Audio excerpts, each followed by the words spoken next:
euch alle ganz herzlich willkommen heißen zu der Veranstaltung heute. Schön, dass so viele unserer Einladung gefolgt sind. Die Eden Shahar ist heute zu Gast bei uns und hält einen Vortrag über Antisemitismus, Zionismus und Kritik an Israel und wie das alles in einem Verhältnis zueinander steht. Und über all dem steht auch die Frage, Kritik an der israelischen Regierung, ja, aber wie? Also wie kann man auch Kritik äußern, ohne damit in antisemitische Klischees zu bedienen? Und das ist so eine grundlegende Frage, die uns beschäftigt. So, I would like to begin with a moment of silence in memory of all victims of violence, hatred and warfare around the world. What we're trying to do tonight is bring people together and fight hate and violence. So I would like to respect everyone, regardless of their ethnicity or wherever they are in the world. And may their memory forever be a blessing.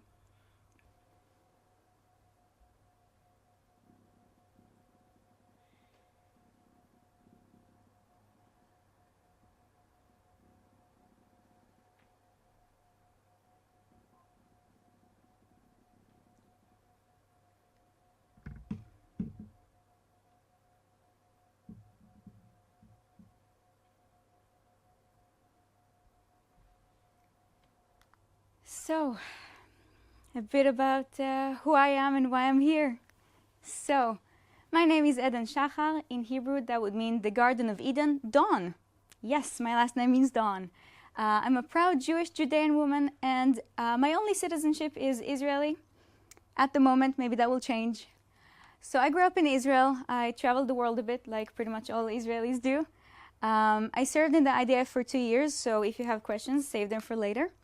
I volunteered in Ghana in West Africa in 2019, and for the last 3.5 years I've been living in Norway, far, far away in the Arctic.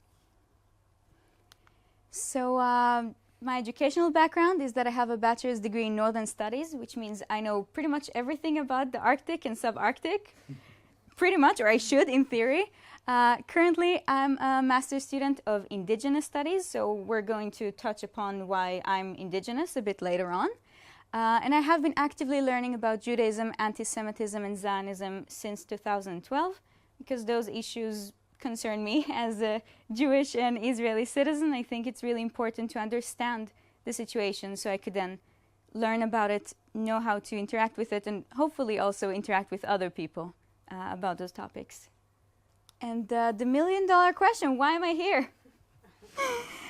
Well, as you all know, the world is a very scary place sometimes. And as an Israeli citizen living abroad with only an Israeli passport, I'm not so lucky sometimes. And as a Jewish woman, it's also quite scary. I have encountered many forms of anti-Semitism and anti-Zionism both in Norway and pretty much wherever else I have been to or traveled. I think it's really, really important that people know what anti-Semitism is and what can happen to people like me just because I was born in a country or I was born into a family that I didn't even have a choice in being born to. And that's why I'm here. I'm here to share my knowledge with you. And hopefully, you know, you have questions and you want to ask and learn more, and I can learn from you as well. So, who of you here thinks that they know how many Jewish people live in the world today? 13 million. 13? 1, 3. Mm-hmm. Any other guesses? I think 15, 20, between 15 and 20 million. 13, between 15 and 20 million. 6 million. 6 million. Mm-hmm. 18 million. 18 million. So, a quick Google search told me that the correct number as of today is 15.7 million people are Jewish around the world, which makes us about 0.2% of the entire global population. So the most Jewish people live in Israel at the moment. So 7.2 of us live in Israel.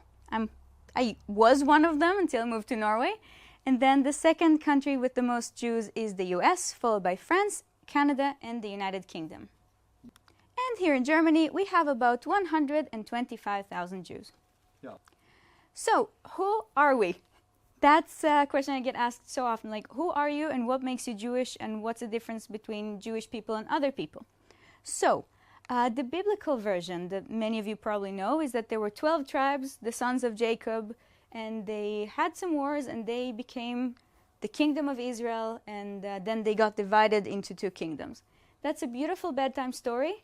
The historical facts are a bit different. So the actual story is that this whole area used to be land where old Canaanite tribes used to live, and they suddenly started to believe in the same God, and they were like, okay, cool, let's team up, let's unite and have the kingdom of Israel. In Hebrew, Israel, Yashar El, God is straightforward.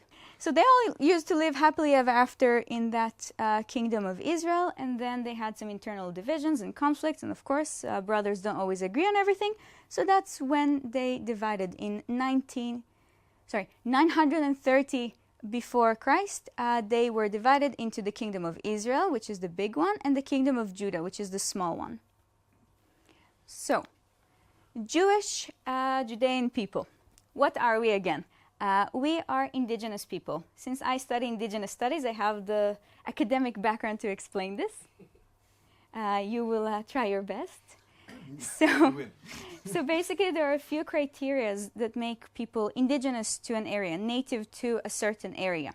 And we will examine those in relation to Jewish people. Yeah. So, strong and undeniable ties to the land, place names, archaeological artifacts, oral and written history. We come from that land. No one can deny that, or no one should deny that. People have been trying, which is a big problem, which is why I'm here, to make sure that we don't deny that. So we also have place-based spiritual practices and belief systems. So like other indigenous people, if you think about people in America, like Native Americans, or the Inuit in Canada and Greenland, or Sami people in Norway, their belief system is very, very connected to where they are. They cannot exist without the place they're from. Their whole understanding of the world around them is connected to where they are. If you remove them from the place, they will lose the belief system and they will lose who they are as people. Yeah. So we have a unique lunar calendar. Our calendar has exactly 12 months every year. Each of them has 28 days, like the female menstrual cycle, for example, like many, many natural cycles in nature. And it follows the moon, like other indigenous cultures. And fun fact for you guys, today is actually the Jewish holiday, which is known as Tu B'Shvat, which is the New Year for trees. So happy holiday. Yeah, so basically, like I said, the spiritual practices and the belief system are connected to where we are. So our calendar actually follows the agricultural cycle of the land of Israel, which is why we celebrate the New Year for trees today, even though in Germany it's like the middle of winter. In Israel, that's a very, very good time to plant trees and celebrate the nature and the surroundings and where we actually come from. Now, the two last points are two of the most important points every time you talk about indigenous people. You can find them in all the United Nations declarations about indigenous people, many different articles that talk about indigenous people having their own distinct language and culture that they would like to preserve and pass on to the next generations. And we have the right for our own identity and self-determination. So the whole point about identity and right for self-determination is crucial, because only we as indigenous people get to determine who belongs to our tribe. Only Jewish people get to say, you are Jewish, you are not Jewish. And that is really, really, really important, because people keep saying, oh, you are Jewish and you are not Jewish, but we are the only ones who can actually decide that. And we will get back to that later, and we'll talk a bit more later as well. So, place names come from Hebrew. Here you can see Nazareth, for example, in Hebrew, Arabic, and English.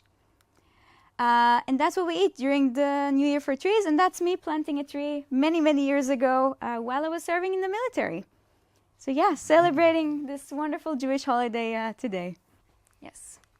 So, what is the difference between being Judean and being Jewish? Well, as I said, Jewish people are indigenous, but in English there is no difference, or there didn't used to be a difference between Judean and Jewish. In Hebrew, it's the same word, Yehudi. people who come from Judea. This point here, specifically Judea, not the kingdom of Judah, this tiny here, right there. That's where Judean people come from. So, again, we are indigenous. Jesus was born, his disciples decided that it's a really, really good idea to have a global, international religion. However, Judaism, as a religious practice, is a closed practice. Only the tribe members can practice it. If you think, again, about Native Americans, only the Mohawk people can practice their rituals. So, same for us. And they wanted to create a difference between the people and the religion, which is how they turned Judaism into a religion. But you cannot disconnect the belief system from the people. Because, again, think of us as very primitive tribe people. Like, that's how Judaism started. So Christianity was the first one to sort of make the distinction between the people and the religion, or the belief system. Yeah. So we will try to explain the terms Israelites, Hebrews, Judean, and Jewish people. Okay. So the Israelites are basically the kingdom of Israel and the kingdom of Judah and the Judeans. All of what you see with color in that map, those are the Israelites. Yeah. Hebrews usually refers to us in a biblical way. It's not really an ethnicity, but people refer to us as Hebrews. And then we have Judean, which is, in my opinion, the most interesting one. All Judean people come from Judea. They were exiled, many different conquests. They were exiled, murdered, wonderful stuff. Every single Jewish person today can be traced back to a Judean. Every single one of us who didn't convert and was Jewish, we are from there. So we are indigenous to that area. So today, basically, we can only talk about Judeans because they are the only ones we can trace back. And Jewish people can be either ethnically Judean, like me right here, or people who convert to Judaism and then join the tribe. So you weren't born ethnically Judean, but you chose to become a tribe member. So we consider you one of us, although you might not have the same blood. So that's also a problem that Jewish people face today, because some people say, oh, but you're not indigenous to Israel, like you have no connection to the land. And we're like, oh, but we do.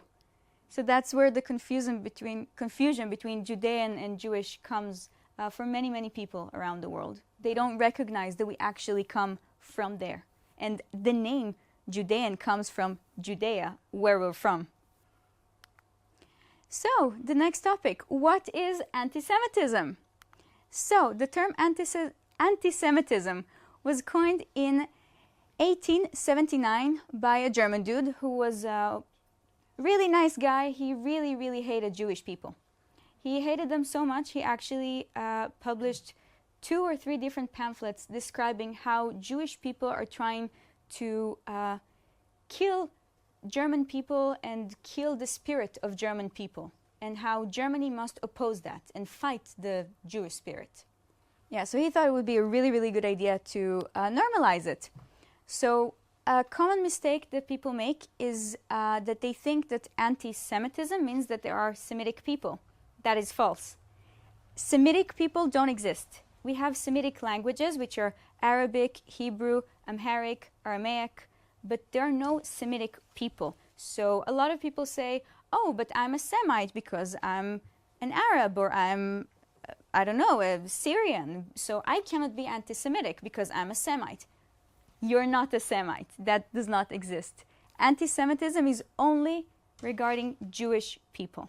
So some people spell anti-Semitism like this, one word, and some people spell it like that. We should all spell it without the dash in the middle, because it's not anti-something. It's one word, it's one specific term that refers to specific people. So anti-Semitism is really, really similar to other forms of hate, such as racism, homophobia, Islamophobia, and misogyny, but it's also unique. So you can't find anything like anti-Semitism anywhere in the world that's not anti-Semitism. So the thing that makes anti-Semitism magical and mysterious is that anti-Semitic tropes and beliefs can be recycled and adapted every single generation and to fit every single country across the globe in order to fit the target audience and influence them. So there is one official definition to anti-Semitism. It was coined in 2016, and it means that anti-Semitism is a certain perception of Jews which may be expressed as hatred towards Jews. Maybe, not always actual hate, but maybe. It continues to say, rhetorical and physical manifestations of anti-Semitism are directed toward Jewish or non-Jewish individuals and or their property, toward Jewish community institutions and religious facilities. So you don't even have to be Jewish, you just have to be associated with a Jewish person or institution or place in order to be a target for anti-Semitism. So there are two dictionary definitions which actually show you that no one really agrees on what anti-Semitism is, apart from the IHRA. So Merriam-Webster says that hostility toward or discrimination against Jews as a religious, ethnic, or racial group. And Cambridge thinks that anti-Semitism is hate directed at Jewish people or cruel or unfair treatment of people because they are Jewish. So anti-Semitism is dangerous, in case you haven't figured it out by now. Anti-Semitism may be subtle and difficult to identify or recognize. Anti-Semitism is often called the world's oldest hatred, or the hatred of 1,000 faces, because it keeps adapting. And it grows in silence. If you don't speak about it, it just keeps growing and growing and growing. And it endangers Jewish people simply because we exist. Yep. Anti-Semitism is a paranoid mentality that often leads to radical and irrational behavior. People who are anti-Semites or think or believe anti-Semitic tropes do act in a paranoid and irrational way. It's scientifically proven. Something happens in their brain that makes them think like they're insane. And anti-Semitism typically surges in times of political, social, or economic uncertainty, which is also why we see a big rise in it now. Anti-Semitism tends to portray Jews as both too strong and too weak. So we either are too strong and we control everything, or we are too weak, so we are nothing, we are worthless. And of course, we are the cause of all social problems wherever we are in the world. Now, this point is really, really important to emphasize because most forms of racism just degrade the people. It's like, oh, you're from that country or that part of the world. Oh, you're inferior to us. Anti-Semitism is the only form of hatred where you can be worthless but also control everything. It's the only form of hatred in the world that does that. So anti-Semitism is often used as a tool of political manipulation or populist anger. You have a problem? Blame the Jews. We're everywhere apparently, so why not blame us? So anti-Semitism in Europe throughout history. So segregation. Jews were forced to live in ghettos, in their own secluded neighborhoods outside the city borders. We were not given the same rights as other European citizens. In some cases, we didn't even have a citizenship. So we were not allowed for many, many centuries to actually have the same rights to survive as other people. Work was also very limited. Jewish people were not legally allowed to pursue professions that other citizens could. And they were forced to become doctors, bankers, tailors, musicians, things that the other people in society didn't want, and things that also didn't require actually owning land. You couldn't be a farmer. You couldn't do anything that required actually or meant actually being a citizen. Now, the tricky thing about Jewish people becoming bankers and doctors is that then people blamed us for controlling money or for spreading diseases or infecting people. So you put us in an impossible situation where we have to do something to survive, and then you blame us when we survive. Identification. Jewish people were required to wear a Judenhut, which you can see here, and other Jewish markers. A lot of people think that, you know, the Star of David, the yellow star, is something that the Germans, like the Nazi Germans, invented. No. Jewish people were forced to wear this beautiful little thing because it was pointy. They were the only ones in Europe who had to wear this hat. And the reason it looked like that was that it was so pointy and it was so visible. So you could see them when you walked down the street and you could choose to walk a different direction and not meet a Jew. Hatred towards Jewish people was fueled by the church as well as local leaders, like the mayors or the kings or the princes who were in charge of a certain area also really helped with spreading hate. And hate was also spread through popular culture, which we will talk about very soon. Jewish people were also scapegoats. They were always wrongfully blamed for crimes they did not commit. So you have a problem, blame the Jew. Something happened, blame the Jew. The Jew did something, blame them, even if it's an okay thing. They're always wrong. Like whatever happens, they're wrong. Jewish people were also criticized for either blending in too well or not enough. If you blend in too well, then you're infecting society with whatever it is you're doing. But if you're not blending in enough, you're disrupting society because you're not German or Austrian or Swiss or Italian enough. So again, we can literally never win in this impossible situation. So anti-Semitism and blood libels and stuff, wonderful stuff. First of all, the Jews killed Jesus. Very famous one. And also, Jewish people are dirty and spread diseases, which is connected to Jewish people being doctors and being around sick people and being the ones with the cure. Jewish people drink Christian children's blood and they use it in religious rituals. For example, every Passover, Jewish people would hunt a few Christian children and drain their blood and use it to bake the special Passover bread, or they would just kidnap them and sacrifice them and do horrible things to them. Yeah, really awesome stuff. So also, of course, Jewish people are greedy and we own too much money, related to us being bankers. Also, the church back then was the Catholic Church, and they believed that money is dirty. Who were the only non-Christian people in Europe at the time? Jewish people. So, we are dirty, we have the money, and obviously we have too much of it now.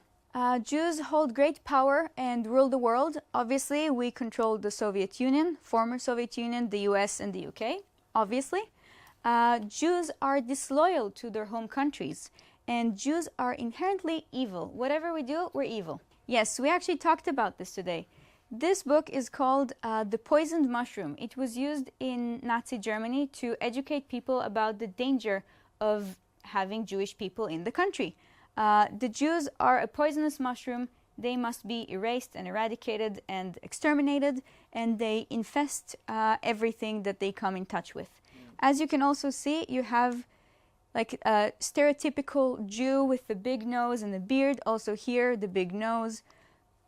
All the like typical stereotypes, Jew coding, you see in both of these pictures. So Jewish people in children's books, fairy tales, and popular culture.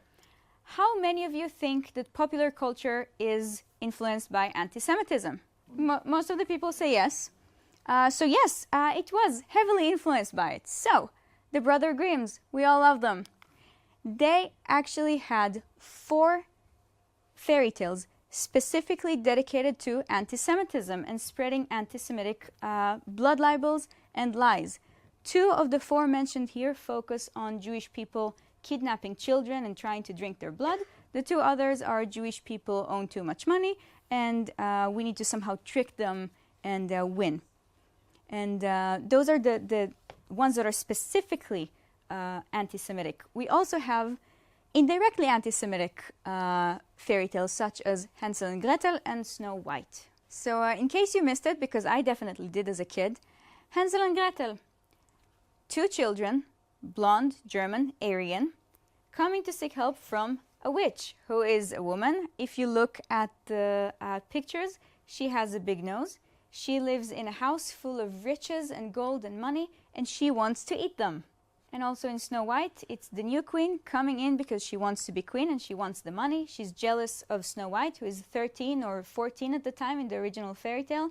She wants to kill her because she wants to be the one controlling everything. And she's jealous of, again, the person who is not Jewish. Now, the witch archetype is something I actually did a lot of research about, and I'm really, really passionate about it. The way we see witches today. Well, for me, when I grew up and I used to think about witches, I would probably imagine them as women with a pointy hat, big nose, evil laughter, cauldron, sometimes a broom, a cat, Jew-coded. The hat, we all recognize it. It's the Jewish hat, the Judenhut. The nose is the Jew stereotype. And why women? Because women, that's something that pretty much many religions agree on, sadly. Women are dirty and we're evil. And of course, Lilith and Eve, and we are the source of all evil. So of course, the witches are women and they're bad. Yeah, so that's how we got the witches that we all know and love today. Jew coding in popular culture.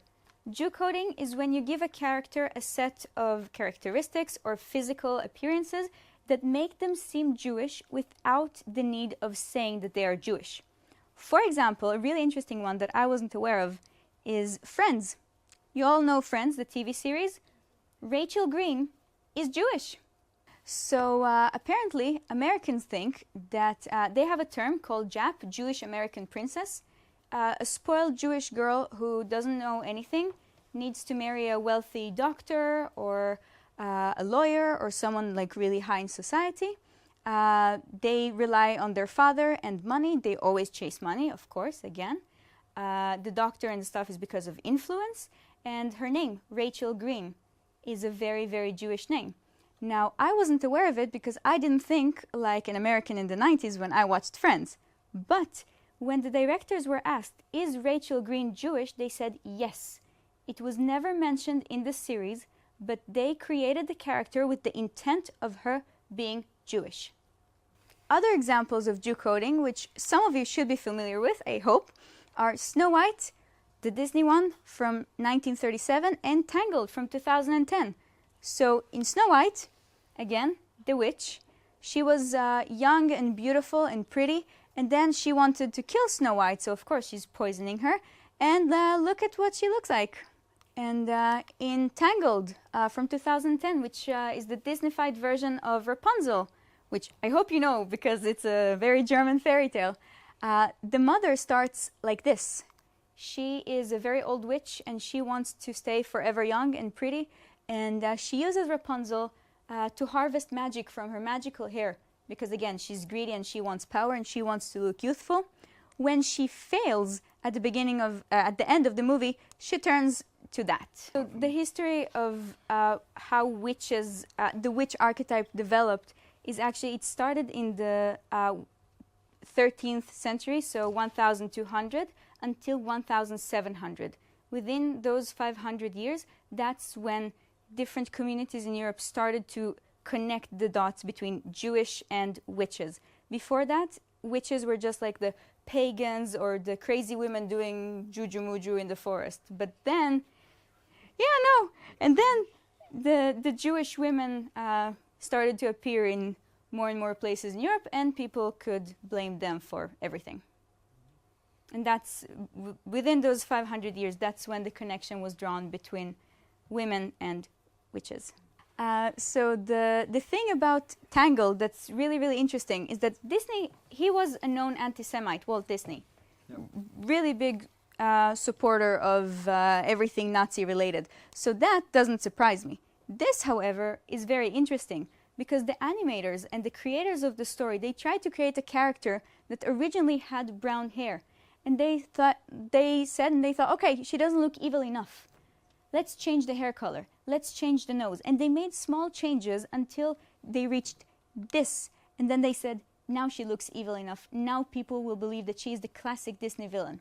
And I think it's very, very disturbing that people think that that is evil, because I look pretty much like her.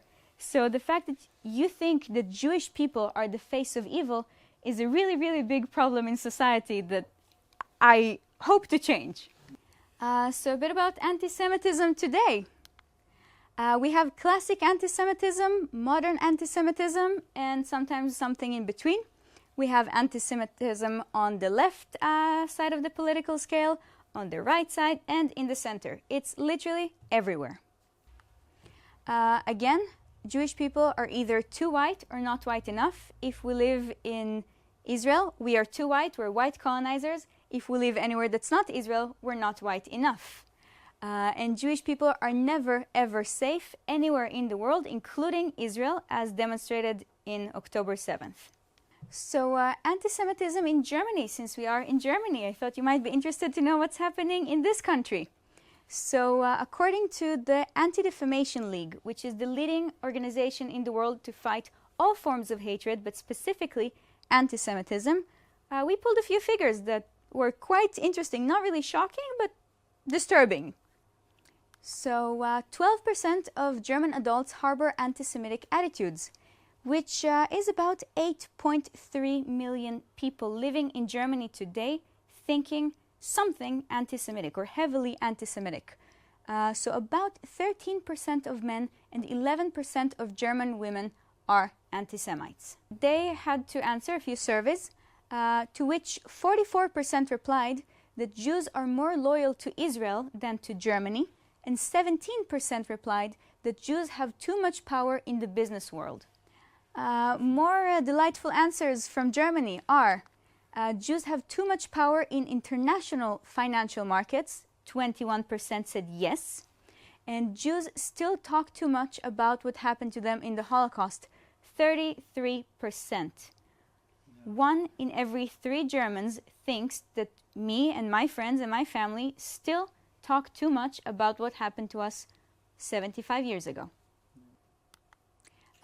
Jews don't care what happens to anyone but their own kind, 16% said yes, and people hate Jews because of the way Jews behave, 30%.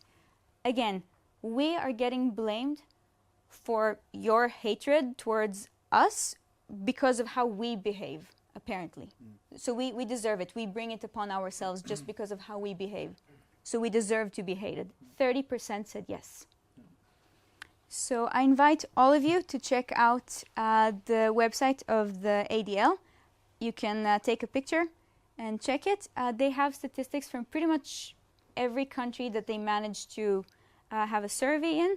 They have one for Norway. They have one for pretty much any country in the world. And you can really check the statistics based on age, gender, and religion and see how many Christians in Germany think those things, and how many women think those things, and how many people above 50 think those things. So you can check different countries, and you can also check, this is not everything that they had about Germany, but it's very depressing, so I didn't want to add even more to this very depressing list. Now, we're done with anti-Semitism, we're moving on to Zionism. What is Zionism? Another very tricky thing to define, but Zionism actually means the right of the Jewish people to self-determination in the indigenous Jewish homeland. This is the original meaning of Zionism. This is what it means. It doesn't mean that we have the right to do anything to anyone. It literally means I, as a Jewish woman, have the right to live where I come from without being killed. And I get to identify as Jewish if I want to. So Zionism has always been a part of Jewish identity and is older than what most people think. So in 587 before Christ, the Babylonian Empire conquered Jerusalem. In the following years, about 25% of the Jewish population of the Kingdom of Judah were exiled to Babylon. So in 539 before Christ, the Jews that were exiled to Babylon were permitted to return to the land of Israel. Though many of them chose to stay in Babylon, some went back home. This event is known as the return to Zion and is actually where the term Zionism comes from. Literally, return to our homeland. That's what it means. That's where Zionism comes from. So Zionism has 3 main forms. Political Zionism is a political movement that was established in the 19th century. The father of modern Zionism, Theodor Herzl, was a French Jew that saw a lot of discrimination against Jewish people around Europe, and he saw how many Jewish people were just massacred brutally in something called pogrom, or mass murder of Jews. And he realized, okay, we need to have a state for ourselves like any other nation in the world, Germany for Germans, Italy for Italians, Israel for Jews. And he believes that, or political Zionism believes, that the way to achieve this sovereignty of indigenous people in their homeland is through political means. Another type of Zionism is religious Zionism, which basically says that the Jewish presence in Israel will help bring the Messiah. A lot of religious Jews believe that, and a lot of missionary Christians believe that. So they support the state of Israel because that's where Jewish people should be in order to bring the Messiah and world peace. And the last form of Zionism, which I strongly condemn, is what I call hijacked Zionism. It's all of those people committing crimes against humanity and against other people in the name of Zionism. Whatever you see happening in the West Bank, whatever you see happening when you hear people, even not from Israel, justifying crimes against people because the Jews deserve something, wrong. That is not Zionism. It's hijacked Zionism. I usually parallel that to Islam and Islamism. Islam is a beautiful religion. Radical Islamism is not Islam, and it should not ever, ever lead to Islamophobia. Same. Hijacked Zionism is not Zionism at all. So, anti-Zionism and anti-Semitism. What is the difference between the two of them? Well, anti-Zionism, you don't believe in Zionism. You don't think that Jewish people have the right to exist in their ancestral homeland. You don't think that Zionism and the connection of Jewish people to their homeland should be something to emphasize. And anti-Semitism, well, we talked about that. Just hating Jewish people or anyone who might be Jewish just because of who we are. Can you be an anti-Zionist but not an anti-Semite? Well, depends on who you ask. In my personal opinion, no. Because anti-Semitism basically means that Jews are evil and Jews are inferior and you hate Jewish people. You don't always, thank you. You don't always think that you hate Jewish people, but you have so much prejudice against them, so you don't see them as equal to other people. If you support any other nationalistic movement, any sort of liberation of people, regardless of their gender or age or ethnicity, but you don't support Zionism, you might be racist or you might be an anti-Semite. Zionism as a form of racism. I want to tell you a short story about United Nations Resolution 3379 that was passed on November 10th, 1975. So this story is, the Soviet Union at the time was trying to push this agenda and this idea that Zionism is racism because anti-Semitism was condemned after the Holocaust, and people said, oh no, killing Jewish people and discriminating against Jewish people is wrong. But they had a really, really big Jewish population, and they wanted, again, to justify hating Jewish people. So they switched the word Jewish and Zionist, and they actually managed to pass that resolution in the United Nations. That resolution came without an explanation of what Zionism actually means.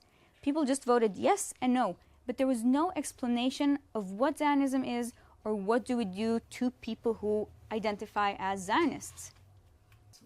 So out of thousands of independence and nationalist movements across the world, only the Jewish movement has ever had a UN resolution condemning it. The resolution was cancelled in 1991, so for 16 years, the United Nations supported the idea that Zionism equals racism, but to this day, the damage has been done, and people still think that people who are Zionists are evil, they're racist, they hate other people. Again, if anyone is a Zionist, they obviously support oppressing other people because we are racist. Wrong, but the damage has been done. So if you are wondering, or if anyone you know is wondering, are you an anti-Zionist or just an anti-Semite? I made this really, really handy checklist. Feel free to take pictures. It has like 6 or 7 bullet points. Just check, see for yourself. If you think that you're a Zionist, but you actually fulfill the following, you might be an anti-Semite. And the perfect example for denying or rewriting Jewish history is saying Jewish people are white colonizers that have no connection to Israel. History proves otherwise. Written stories, oral stories, historical artifacts all prove our history. If you deny our history, that's anti-Semitism. Also, if you deny Jewish identity and what matters to Jewish people, such as their connection to our homeland, you're an anti-Semite. When you deny the Jewish people their legal right to self-determination, you actually break one of the main ideas of indigenous people's rights across the world. This has been, this question number 3 or bullet number 3 here, has been one of the main things in the struggle for recognition of indigenous people's rights. If you believe in any other movement of land back or supporting indigenous people anywhere in the world, but you don't recognize that Jewish people have the right to self-determine who is or who isn't Jewish or what it means to be Jewish, you're an anti-Semite. The next 2 points are very connected. Excluding Jewish people from the discussion and discourse on issues concerning them is sadly happening way too often. People talk about anti-Semitism without speaking to a Jewish person. People think they know. People discuss politics without talking to us. They talk over our heads instead of talking with us or to us. And people too often tokenize us, and they only accept and protect the Jews that agree with their politics. For example, we have a group of people called Neturei Karta. They're ethnically Judean. Some people claim that they're also Jewish by faith. Some people don't. They're like the fringe of Jewish people in society. They don't believe that Israel should exist. When people post pictures of them as, oh, look, the Jews think that whatever Israel is doing is wrong, that's tokenizing. 90% of Jewish people disagree with them. Some people even say 95% disagree with them. When you choose to take that one voice and say, oh, but the Jews said that, you're not listening to us, you're tokenizing us, and you're harming most of us. And that is anti-Semitic. And the last point, if you use anti-Semitic conspiracies and you act in a crazy, irrational way, you're probably an anti-Semite. How can you criticize the Israeli government without endangering Jewish and Israeli people across the world? This is like the reason I'm here tonight. Like, obviously, I like to teach you stuff, but too many people don't understand that there is a difference between Israel and Jewish people. Most people, when they hear Israel, they think Jewish people. When they hear Jewish people, they think Israel. Not always the case. Too many people criticize Israel, and whatever they say directly impacts Jewish people who are not Israeli. Some of them have never been to Israel, and they are directly put in danger because of their criticism of Israel, or the government of Israel, which I think is a really, really big problem. So, words have power and meaning. Speak wisely. And please, please, please understand that Jewish people are not Israel and vice versa. Whenever you choose to speak about Israel or Jewish people, you might think that you know what you are saying. You might think that other people think like you and they understand your words how you meant to say them. They very often do not. So be really, really, really careful with what you say, because it has consequences for real people living outside Israel. Real people. Do not erase Jewish history in the land. 2 or more things can be true at the same time. Again, the fact that Jewish people have been living in Israel for 3,700 years, including during times of us being in exile, there has been a continuous Jewish presence in the land. Do not erase that. That's not helping. Whatever identity people want to have, they can have. Palestinian people, Israeli people, Jewish people. 2 or more things can be true at the same time. Complex thinking, I know, but it's really important. And again, make sure you do not repeat anti-Semitic tropes and narratives. It harms real people. Do not use inflammatory language and terms. Sometimes, if you change Israel to Jew or Zionist to Jew in your sentence and it works, that's probably anti-Semitic. If you say, Zionist people control the banks or Zionists control this, anti-Semitism. Big red alert in your brain should go off, like immediately. And Israel is doing this and Israel is doing that. Well, sometimes Israel is doing horrible things, or the government of Israel is leading certain people in the country, like the military, to do horrible things. That's the government. That's not necessarily the people. And when you say stuff that could be anti-Semitic, if you only change it from Israel or Zionist to Jew, that is anti-Semitic. And too many people don't realize that their sentence is actually anti-Semitic because they think, oh, it's the Zionists or it's the Israelis. But you have to know who you're talking about. Criticize the leaders, not the people. Again, the Israeli government does not represent all Israeli people. We've been having demonstrations for over a year now against the government. They do not represent us. And when you equate the government with the people, that's a sure recipe for disaster. And also, please do not force Israel to uphold and maintain standards that are not expected from any other country. China and the Uyghurs, Russia and Ukraine, Iran and the women, and pretty much anyone who dares to breathe in Iran. Any other country that is violating international human rights never has to answer for it the same way people expect Israel to answer for it. Why? Antisemitism. It's very easy for people to say, we criticize Israel, but you criticize us because we're Jewish people, because we are the only country that is Jewish, so now it's convenient for you to hate us. That's why. That is really, really, really important. If you read the news and you see how much focus is just put on Israel, it's completely disproportionate to whatever the Israeli government is doing that is wrong. But all the other things happening in the world that are super wrong don't receive even the slightest bit of attention. Why? Antisemitism. Institutionalized antisemitism.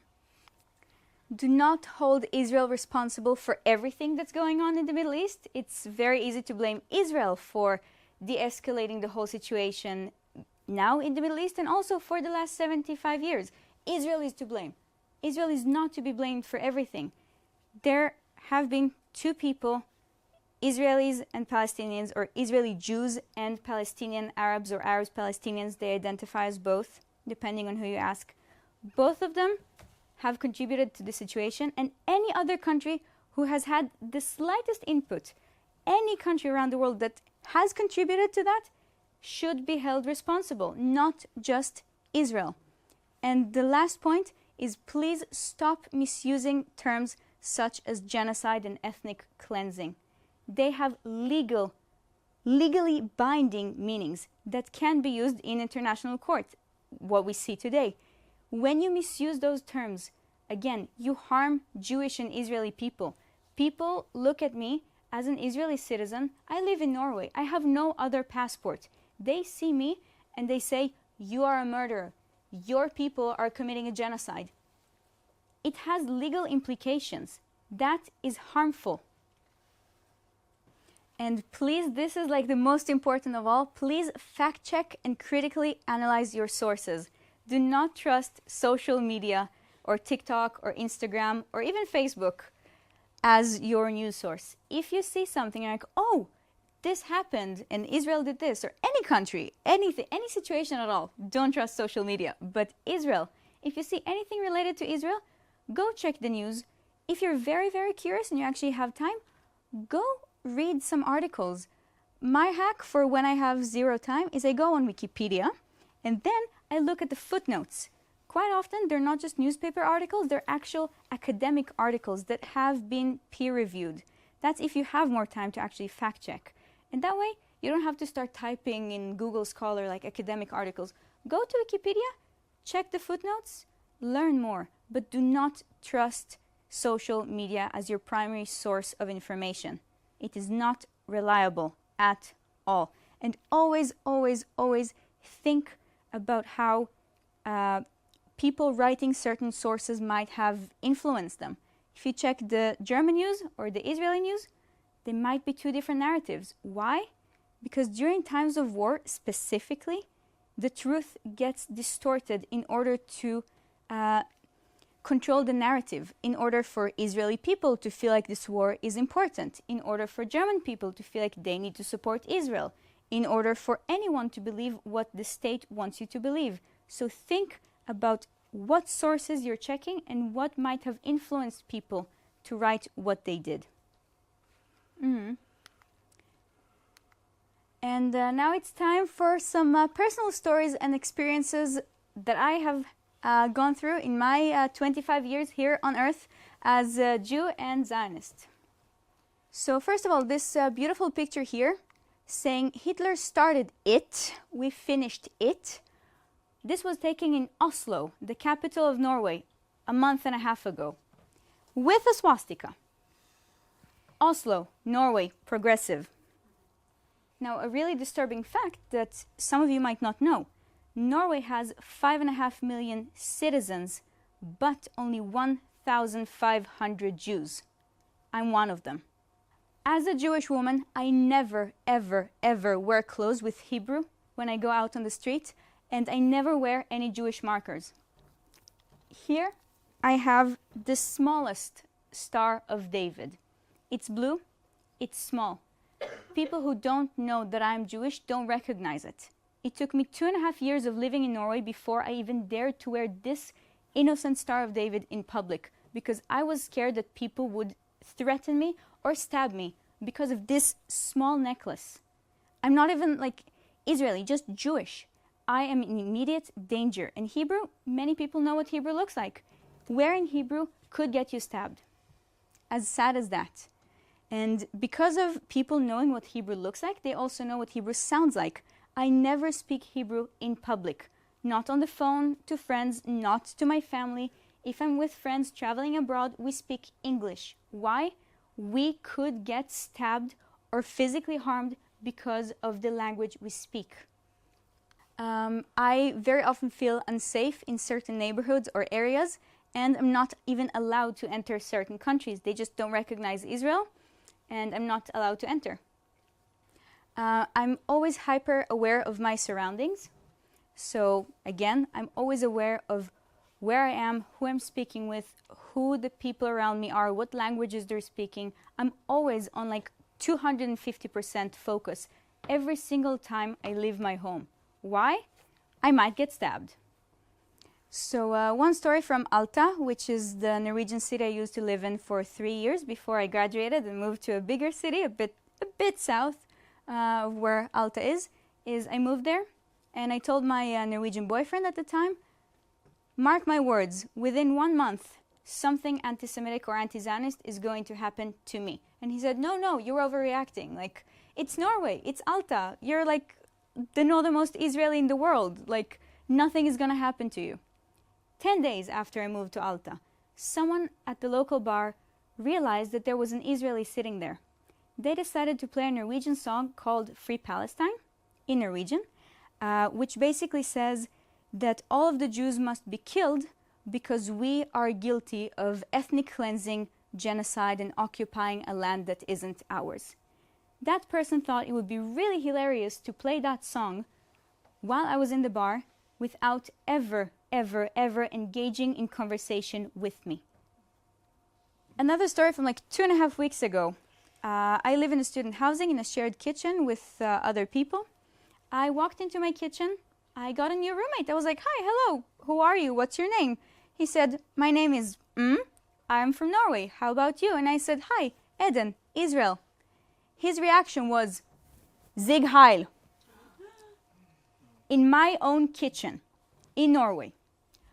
Then he asked me, are you Jewish? And me, being all shocked, I was like, yes, I am. And he said, then it was a joke. This happened to me in my own home, in my place where I'm supposed to feel safe. This is a place I pay money to keep me safe. And someone walks into my kitchen or moves into my kitchen, and they hear I'm from Israel, and the first thought that comes to their mind is Zig Heil.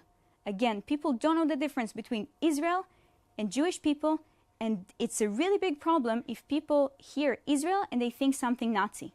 Really big problem. And one last story is that now with the ongoing war, 2 of my relatives were massacred. 4 were kidnapped to Gaza, and they were held hostage for 51 days. When I and other people hung posters of them on campus, people would cross out their names. People would say, oh, but what about Palestine? Or, oh, cry me a river, or we don't care, or boo-hoo, or stuff like that. My own family were in Gaza, and people were crossing out their names. That doesn't make me feel safe at all.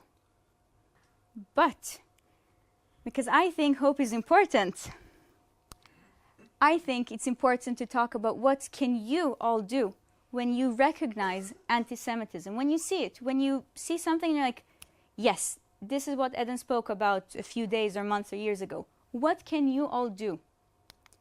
You can point it out and speak up against it, and you can and should report it to the local authorities, the police, or the responsible people wherever that event happened. You should also, if you have the capacity for it, try to create a dialogue from a place of empathy and compassion, but do not resort to hateful words or actions.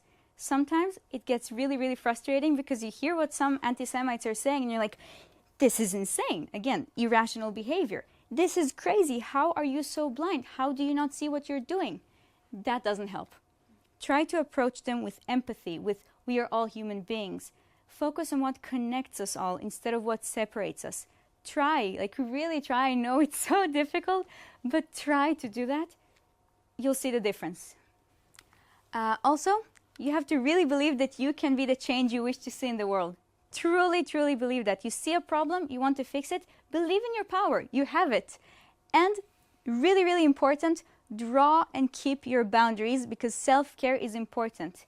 If you see anti-Semitism and it drives you crazy and you can't sleep at night and you're so bothered by it that you can't function, you are not helping anyone. You have to preserve your strength. You have to say, okay, now I need a break. Now I need to go to the forest. Now I need a sauna. Now I need to call my best friend.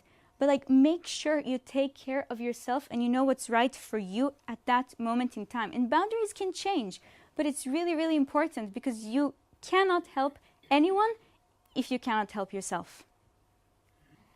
And the final message of hope, because I am a very hopeful person, we all have the power to change and influence the world we live in. We just have to believe that. Also, the key is to maintain hope, which, according to science, is a cognitive state of consciousness that can be developed. Hope is actually doing stuff to your brain. You can enhance and increase hope. Focus on that because it's something you can proactively do. And also remain curious, ask questions, and always, always, always continue to learn.